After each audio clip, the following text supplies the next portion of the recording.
Hello everyone, welcome back to the channel. कैसे हो आप सब। आज हम अपना हिंदी का चैप्टर पढ़ेंगे माता का आंचल, जिसके लेखक का नाम है शिव पूजन सहाय। ठीक है, तो फिर जो लेखक हैं शिव पूजन सहाय, उनका बचपन का नाम था तारकेश्वर नाथ, लेकिन उनका एक निक नेम भी था जिसका नाम था भोलानाथ। तो भोलानाथ कह के ही सब उनको पुकारते थे। भोलानाथ जो है अपने पिताजी को बाबूजी और माता को मैया कह के पुकारते थे। ठीक है, तो बचपन में भोलानाथ का ज़्यादातर समय जो है वो अपने पिताजी की कंपनी में ही बीतता था, और वो अपने पिता के साथ ही सोते थे, उनके साथ सुबह जल्दी उठकर जल्दी से नहा लेते थे और अपने पिता के साथ ही भगवान की पूजा अर्चना करते थे। ठीक है, उसके बाद क्या हुआ, तो वो अपने बाबूजी के साथ अपने माथे पर तिलक लगाकर खूब खुश हुआ करते थे। ठीक है, मतलब उनके बाबूजी जब उनके माथे पर ऐसे तिलक लगा देते थे तो वो बहुत ही ज़्यादा खुश हो जाते थे।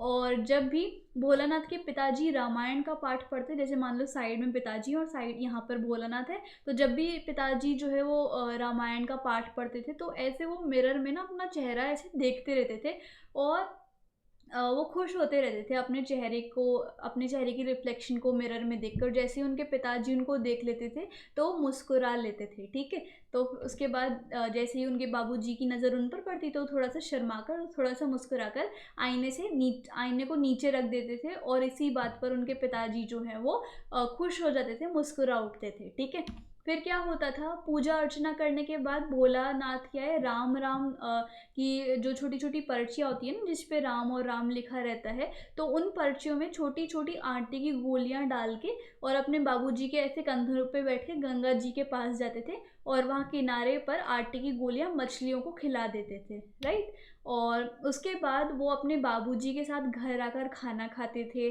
भोलानाथ की माँ उन्हें बहुत सारे अनेक पक्षियों के नाम के साथ ऐसे खिलाती थी कि ये चिड़िया का, ये तोता का, ये मैना का, ऐसे ऐसे करके उन्हें खाना खिलाती थी पक्षियों के नाम ले लेकर। ठीक है, भोलानाथ की माँ भोलानाथ को बहुत ही ज़्यादा लाड प्यार करती थी। वो कभी उन्हें अपनी बाहों में ऐसे भरकर खूब प्यार करती थी, और कभी उन्हें ज़बरदस्ती पकड़कर उनके सर की ऐसे मालिश करने लग जाती थी सरसों के तेल से। ठीक है, उसके बाद उस वक्त भोलानाथ जो है ना वो बहुत ही ज़्यादा छोटा सा था, इसलिए वो बात बात पे रोने लग जाता था। तो उनके बाबूजी को भोलानाथ का ये जो बिहेवियर है वो पसंद नहीं आता था, इसलिए भोलानाथ के जो पापा हैं वो उसकी मम्मी से थोड़े नाराज़ हो जाते थे कि ये तो बात बात पे रोने लग जाता है। लेकिन भोलानाथ की माँ उनके बालों को अच्छे से संवार कर उसकी एक अच्छी सी गुत्थ बना देती थी, और उसमें फूलदार एक लड्डू सा लगा देती थी, और साथ में भोलानाथ को एक रंगीन कुर्ता भी पहना देती थी, और उन्हें एकदम कन्हैया जैसा बना देती थी। ठीक है, फिर भोलानाथ के जो साथ उसकी एज के जो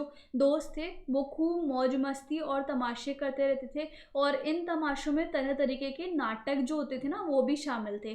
कभी चबूतरे का एक कोना, चबूतरा इस जो घर के बाहर एक ढलान सी नहीं होती उस चबूतरे पर, तो कभी चबूतरे पर एक कोना उनके नाटक का पार्ट बन जाता था। तो कभी जो भोलानाथ की बाबूजी की जो नहाने की चौकी थी, एक छोटा सा रूम था, वो उनके नाटक या फिर एक स्टेज सा बन जाता था, रंगमंच बन जाता था। जैसे हम बचपन में दुकान दुकान नहीं खेलते थे, वैसे ही एक स्टेज पर या फिर एक रंगमंच पे अलग अलग तरीके की मिठाइयाँ रख लेते थे, जैसे कि लड्डू रख लिए, बताशे रख लिए, जलेबियाँ और आदि ऐसे ऐसे अपनी दुकान लगा लेते थे। ठीक है, फिर बच्चे क्या करते, जैसे जिंक नहीं होता सिल्वर सिल्वर कलर का, वैसे से टुकड़े के बने हुए पैसों से उन वो जो बच्चे थे, भोलेनाथ के जो फ्रेंड्स थे, वो ऐसे छोटे छोटे सिक्के बना लेते थे एज अ पैसे, और फिर उनको देते थे कि भैया हमें ये मिठाई दे दो, भैया हमें वो मिठाई दे दो, ऐसे ऐसे करके वो दुकान दुकान खेलते रहते थे। ठीक है, और नाटक करते थे कुछ इस तरीके का। भोलानाथ के बाबूजी भी कभी कभी वहाँ से खरीदारी कर लेते थे। ठीक है, फिर ऐसे ही नाटक में कभी कभी घरौंदा बना लिया जाता था, मतलब जहाँ पर घर की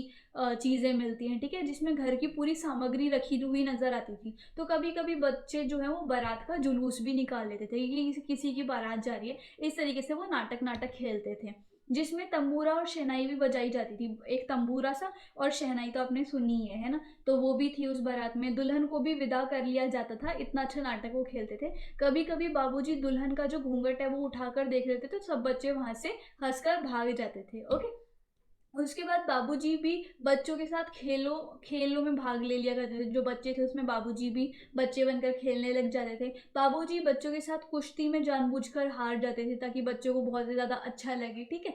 और बस इसी हंसी खुशी में भोलानाथ का पूरा बचपन जो है वो मज़े से बीत रहा था। बहुत मज़े आते थे भोलानाथ को बचपन में। एक दिन की बात है, सारे बच्चे आम के बाग में, एक गार्डन था आम का, उसमें खेल रहे थे, ठीक है। तभी बहुत ज़ोर से आंधी आई, फिर बारिश आने लग गई, बिजली भी कड़कड़ाने लग गई, ठीक है।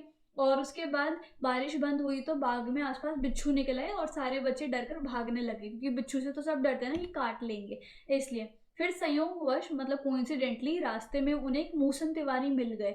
तो भोलानाथ के दोस्त बैजू ने उन्हें चिढ़ा दिया। मतलब भोलानाथ का एक दोस्त था बैजू, उन्होंने किसको चिढ़ा दिया? मूसन तिवारी को। फिर क्या हुआ, बैजू की ये हरकत देखकर सारे बच्चों को मूसन तिवारी सारे बच्चे मूसन तिवारी को चिढ़ाने लग गए, जैसे बैजू चिढ़ा रहा था। तो मूसन तिवारी ने क्या किया, सभी बच्चों को ऐसे फटाफट से धकेल के ले गया पाठशाला। फिर क्या हुआ, पाठशाला में उनकी शिकायत गुरुजी ने कर दी, मूसन तिवारी ने। फिर गुरुजी ने सभी बच्चों को पाठशाला में पकड़ लेने का आदेश दिया कि अब तुम सब घर नहीं जाओगे, तुम्हें यहीं रहना पड़ेगा। क्यों चिढ़ा रहे थे मूसन तिवारी, वो तुमसे कितने बड़े हैं, इस तरीके से, ठीक है। सभी को पकड़कर स्कूल में पहुंचाया गया और दोस्तों के साथ भोलानाथ को भी जमकर पिटाई हुई। मतलब बहुत ही ज़्यादा पिटाई हो गई सारे बच्चों की। फिर ये बात जो है वो भोलानाथ के पापा जी को, यानी कि बाबूजी को पता चल गई। और फिर वो जो बाबूजी हैं वो दौड़ दौड़े पाठशाला गए। तो जैसे ही बाबूजी आए पाठशाला के अंदर, तो भोला जी भागकर उनकी गोद में चिपक गया, ठीक है, और बैठ गया उनकी गोद में।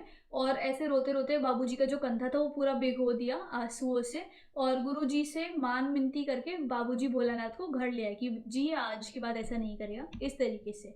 फिर भोलानाथ काफ़ी देर तक बाबूजी की गोद में रोता रहा, लेकिन जैसे ही बीच रास्ते में उन्हें अपने मित्र मंडली और मतलब बहुत सारे दोस्त दिखे, वो फिर अपनी मित्र मंडली के साथ भाग गए, ठीक है, खेलने के लिए। और वो सब कुछ भूल गए और मित्र मंडली में शामिल हो गए।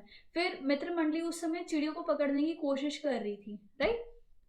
फिर भोलानाथ भी चिड़ियों को पकड़ने लगे, क्योंकि सारे दोस्त चिड़ियों को ही पकड़ रहे थे। चिड़िया तो उनके हाथ पर नहीं आई, पर उन्होंने एक चूहे के बिल में ऐसे हाथ डाल दिया।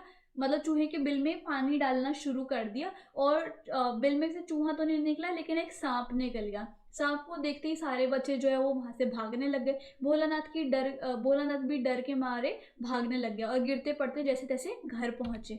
उसके बाद सामने बाबूजी बैठकर हुक्का पी रहे थे, लेकिन भोलानाथ का अधिकतर समय तो बाबूजी के पास ही बीतता था। बट उस समय जो उनके साथ सिचुएशन हुई, उस समय वो अपने बाबूजी के पास नहीं जा रहे थे, वो सीधा अपनी माँ की गोद में जाकर छुप गए, ठीक है। और डर से कांपते हुए भोलानाथ को देखकर माँ भी थोड़ी डर गई कि बेचारे बच्चे के साथ क्या हुआ। माँ ने भोलानाथ के जख्मों को, जो उसके ऊपर जख्म लगे हुए थे भोलानाथ की बॉडी के ऊपर, उस पर एक हल्दी का ऐसे लेप लगाया, क्योंकि हल्दी एंटीबायोटिक होती है, आपको तो पता ही है। और डरे और घबराए हुए भोलानाथ को उस समय पिताजी के सख्त कंधों की या फिर सख्त बाहों की जरूरत नहीं थी। वो अपनी माँ के आंचल को ज्यादा सेफ समझ रहे थे। अपने बाबूजी की सख्त और मजबूत बाहों के सहारे वो उस समय पल नहीं बिताना चाहते थे, ठीक है। उनको अपने माता के आंचल में बहुत ही ज्यादा सेफ फील हो रहा था, महफूज फील हो रहा था। तो इस तरीके से हमारी जो कहानी है वो अंत होती है। आई होप आपको मेरी एक्सप्लेनेशन अच्छी लगी होगी। So if you like the video and the explanation, then please like, share, comment and subscribe the channel. Thank you so much.